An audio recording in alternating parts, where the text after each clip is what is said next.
جس کے ایمان میں تسلسل اور تذبذب ہے اس کی نماز جنازہ نہیں پڑھنی. یہ حکم رب کائنات جل وعلا کرے. اسی سلسلہ میں ایک روایت میں نے شروع کی تھی جس کو اختتام پذیر نہیں ہم کر سکتے.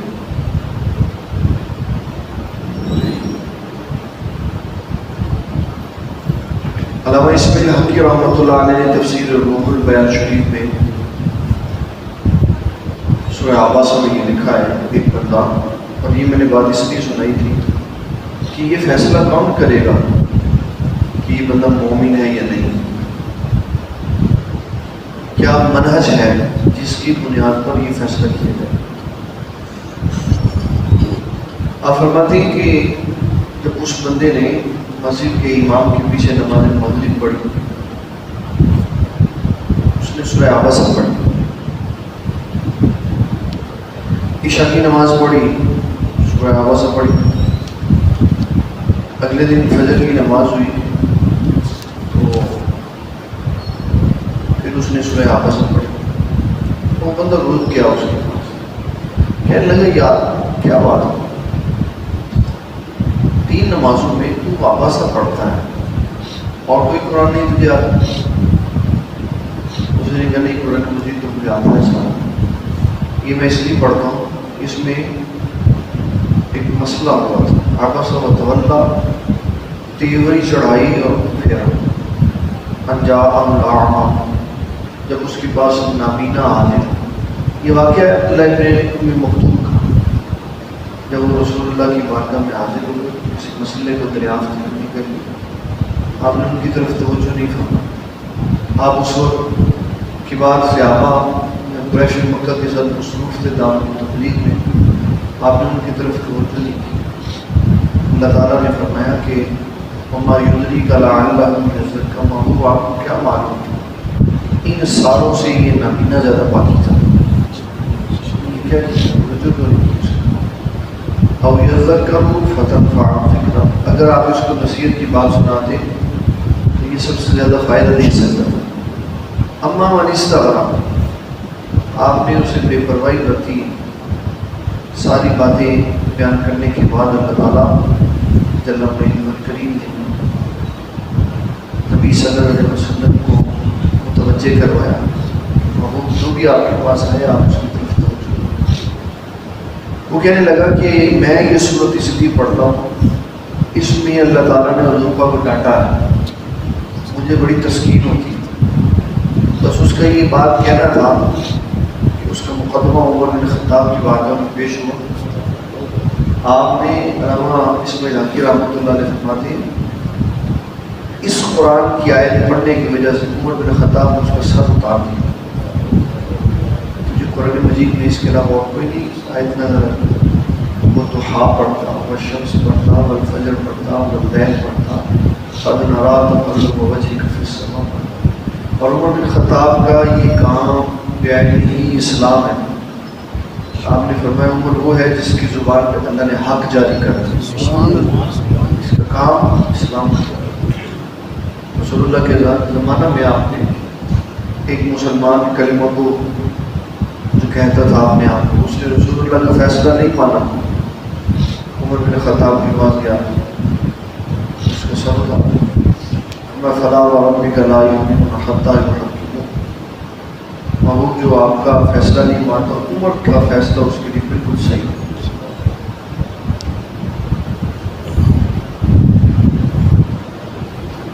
وہ وقت تھا جب نبی صلی اللہ علیہ وسلم کو زیادہ زمانہ حیات میں موجود تھے، آپ تصدیق فرما دیتے تھے یہ کام صحیح ہے یہ کام. اگر آپ اور میں آج اس زمانے میں کسی سے ایسی بات سنیں ہم اس کا سر نہیں اتار سکتے، بالکل قطع نہیں جا سکتے. یہ کام ریاست کا ہے. کس کا کام ہے؟ ریاست کا. اگر عوام الناس ان کاموں کو شروع کر دیں تو ریاست عدم تحفظ کا شکار ہو جاتا ہے. ہر بندہ دوسرے کی بات سن کر اپنے جذبات میں اس کا یہاں اپنے معاملات کی وجہ سے، یہاں لین دین کی وجہ سے اس اس کا سر اتار کے اس کو کہے گا لو جی اس نے گستاخی کی تھی تو میں اس کا سر اتاروں. اس بنیاد پہ کسی کو مارنے کی قطعی نہیں اجازت ہے. یہ جو قتل کے معاملات ہوتے ہیں یہ ریاست کی ہٹ درمی کی وجہ سے ہوتے ہیں. ریاست کی ہٹ درمی کی ممتاز قادری جیسے لوگ ریاست کی ہٹ درمی کا نتیجہ ہے. کام اس کا ٹھیک ہے لیکن یہ کام ریاست کا تھا, حاکم وقت کا تھا. اس کو چاہیے تھا کہ جو نبی آخر الزمان صلی اللہ علیہ وسلم کے خلاف برا جملہ اپنی زبان سے نکالتا ہے وہ گرفت کرے. اس نے نہیں کیا. مومن کے جو جذبات تھے وہ بے قابو ہو گئے. کام کر قاضی یاد مالکی نے شفا شریف میں لکھا ہے کہ قاضی ابو عباس قاضی تھے, حاکم تھے. ان کے سامنے نبی صلی اللہ علیہ وسلم کے بارے میں کسی نے زبانہ جملہ کہا, قاضی نے اسی وقت اس کو پھانسی لٹکا دیا. کوئی دلائل نہیں سنے.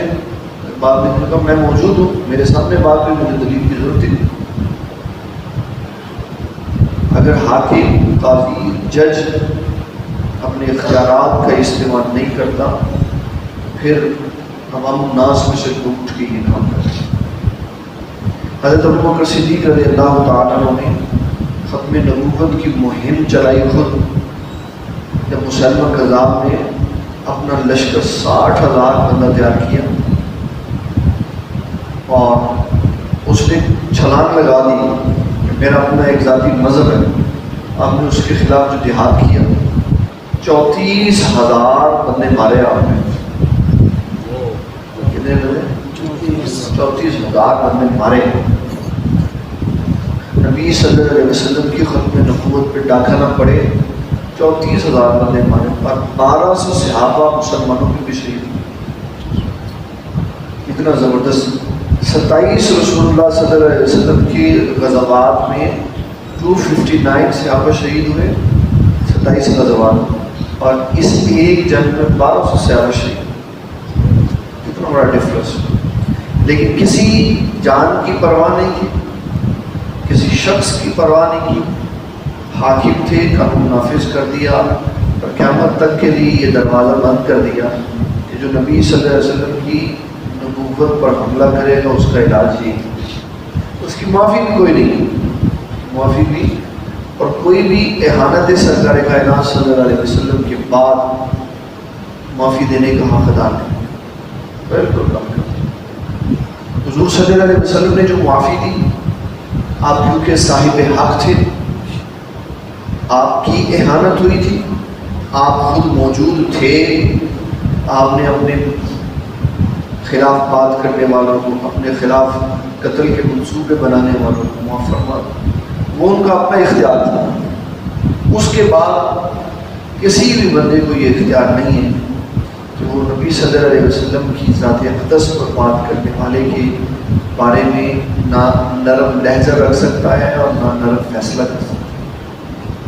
اگر وہ توبہ بھی کر لے اور وہ کہے کہ جناب توبہ ہے, میں اہل اعلان برات کا اظہار کرتا ہوں, میں توبہ کروں, تب بھی اس کی سزا یہی ہے تاکہ دوبارہ یہ دروازہ نہ کرے.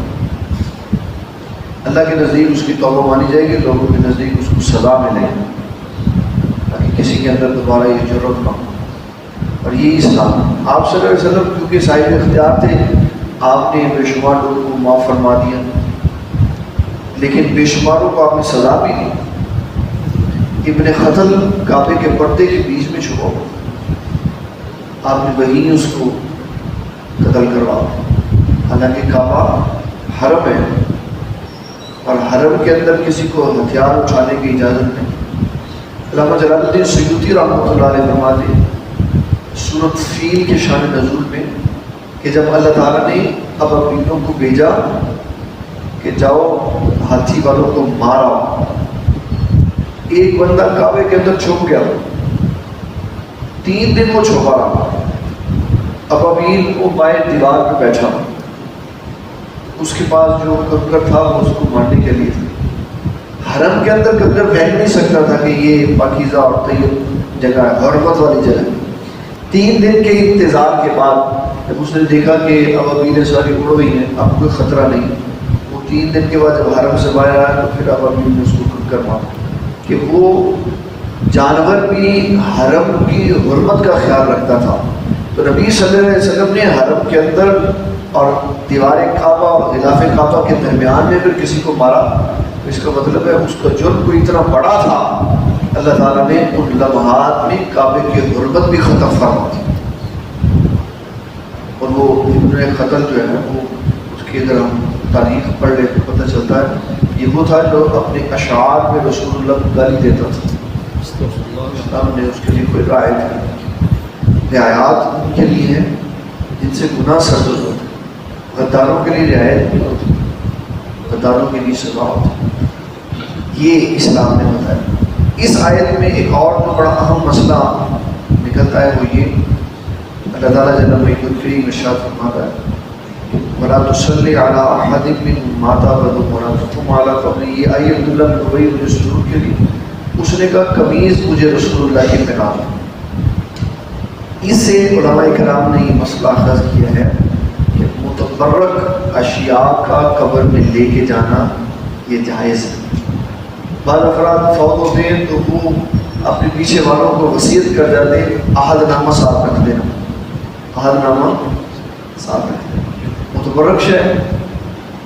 اور حدیث شریف میں آتا ہے نبی صلی اللہ علیہ وسلم ارشاد فرماتے ہیں جب بندہ میدان محشر میں ہوگا، اگرچہ جسم اس کا مٹی میں مل گیا ہوگا لیکن اللہ جب اس کو دوبارہ مکمل انسان بنائے گا، ندا دینے والا یہ ندا دے گا اللہ کی بارگاہ میں وہ لوگ پہلے حاضر ہوں جو عہد لے کے آئے.